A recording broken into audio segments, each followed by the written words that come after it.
or cherry on top. Today we are doing Valentine's crafting, so I hope you guys are really inspired. We're gonna scrapbook some baby photos, and we're probably gonna do a sequin shaker with some of the cute cut files that are in the store. We're gonna use supplies that are still in stock so you can grab them, and hopefully I'll inspire you to get some holiday crafting done or just scrapbook a layout about something that you love. So let's get started. So I am starting with my cut file on white cardstock, and I cut it pretty small because I knew that I wanted it to be in a line with my photos, and I have 3 photos printed on a single 4x6 photo paper. So I think about starting with this hot pink background because I know I want a solid background. I pull out these stamps and I realize that they go so perfectly with my favorite large dotted scallop edge punch from EK Success. So I'm going through the pattern papers, mostly from the Love Notes collection by Photoplay, and I'm trying to figure out what I would like to use it with. And it just feels like a lot. I do decide I want the kiss paper to go in the X's because X's means kiss. And then I think of it. I see my black cardstock sitting there and I'm like, yes, let's do it. Which I feel like is kind of a little bit of an unconventional background for a Valentine's page. But I feel like that's exactly what I needed to be able to use a bunch of busy papers along with a shaker and let it not be just too much. And I really wanted to focus on the photos because they're so cute. And so here you see me backing the X's with the kiss paper with my Nuvo adhesive. And I am now working on the element. So I go with these 2 pattern papers from the Love Notes collection. And first I'm going to go through with my scallop punch and do it on the same white cardstock I used to cut that Hugs and Kisses cut file. And that cardstock is 8.5 by 11, so of course it didn't cut all the way across, but it's not a big deal because that'll be covered up by the pattern paper. But before I stick that down, I'm going to go in with my layered embroidery, I think is what it's called, stamp from Picket Fence. And I'm going to do some organic stamping. So I'm not trying to do a full image of this stamp, just a few little bits of it sticking out from the other scallop with some picked raspberry distress oxide, which shows up really nicely on the black background. If I were going to be using it as the whole image, I would probably use my stamping platform. I decided to do a little bit at the top as well. I do flip it so that the scallops are facing the opposite direction, so that both ways the scallops will be facing towards the middle, towards the focal point of the page, which will be the title and the photos. I also have this Kitsch Flamingo Spritz.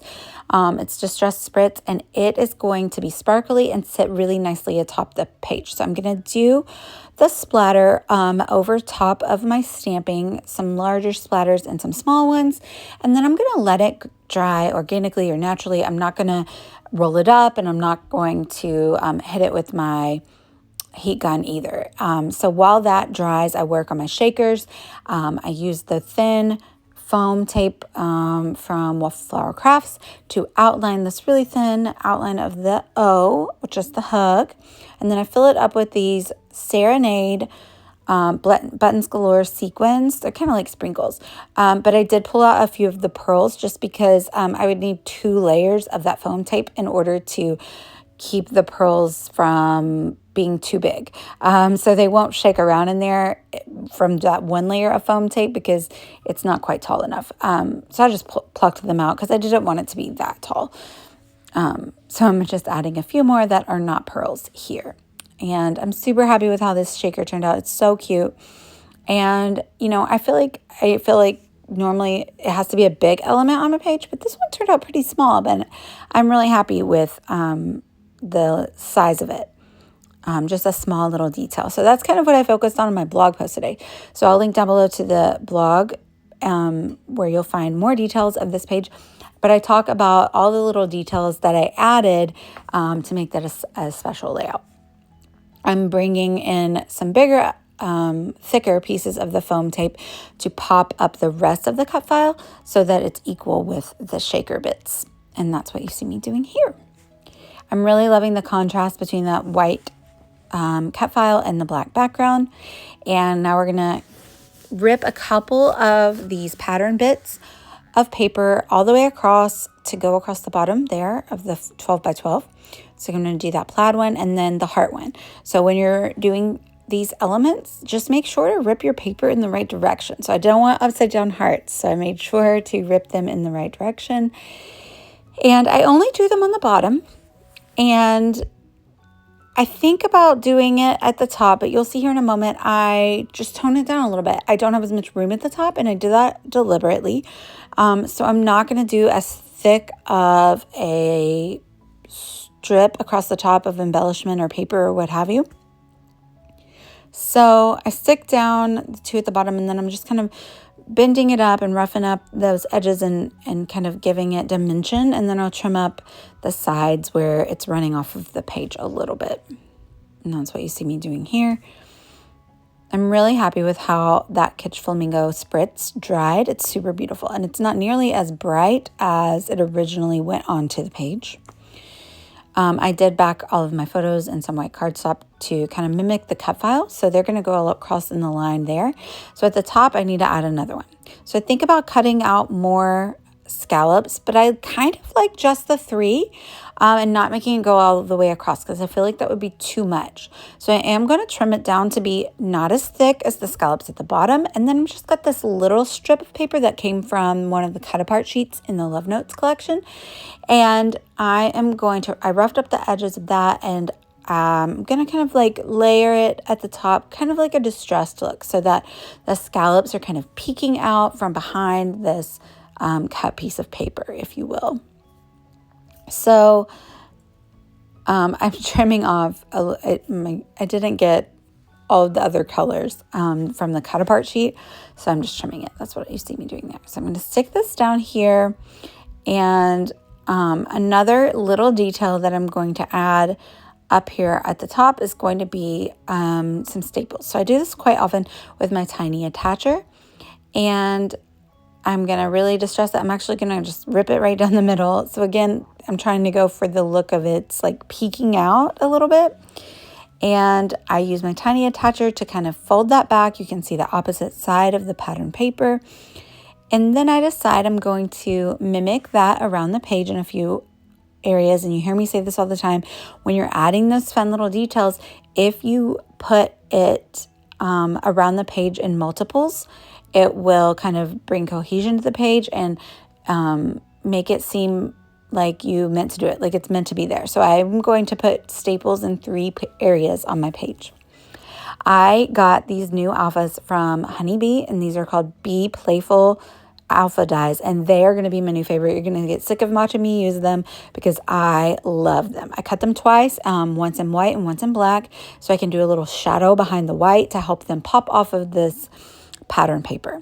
So the title is just Smooch, and I'm going to add a little bit of a little tag above it to kind of make the whole title work. I'm just sticking down with some Nuvo adhesive there at the top because it was pulling up a little bit. I'm going to start committing here. There you see me adding that other staple. So I've added it in 3 places now on the page, repeating elements. That's what really brings our page together with all of our tiny details. So I am giving some even spacing between those photos and then putting the cut file there in between them. Let's see, what are we doing? I'm going to add in the little tag there, and I'm just going to write on it, and it basically just says something about you can't resist a Wally smooch. Oh, a baby head, you know? Like, I know, and even Lockie knows. So I had that sweet little picture of Lockie giving him a kiss on his little head when they were trying to get little photos of them. This was last year. He's a lot bigger now. It's actually going to be a lot more difficult to get photos of them. those 3 all together. But they love each other, and they're so fun together. He's super fun now that he's over a year old. And now I'm just going to go around with the sticker sheet from the Love Notes collection by Photoplay and add stickers around the page. So I'm just going to do a good mix of images and words. I don't want too many words to compete with what I've written or my title.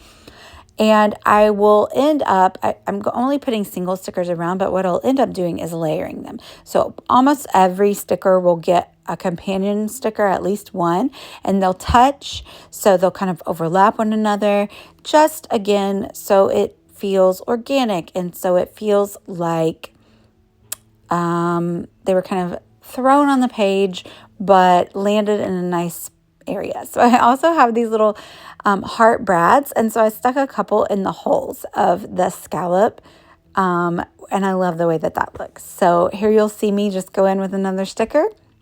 And we're about to call it quits. So I hope you've enjoyed all of these little details that I added to this Valentine's page. I hope you have a lovely Valentine's Day.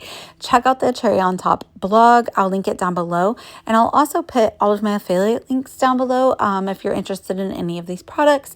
A lot of them are brand new in the store, like that fun stamp from Picket Fence, and it is going to be super versatile. It's part of their spring collection. I can see a lot of Easter layouts being made with it. I'm loving it. Thank you guys so much for watching. Bye, y'all.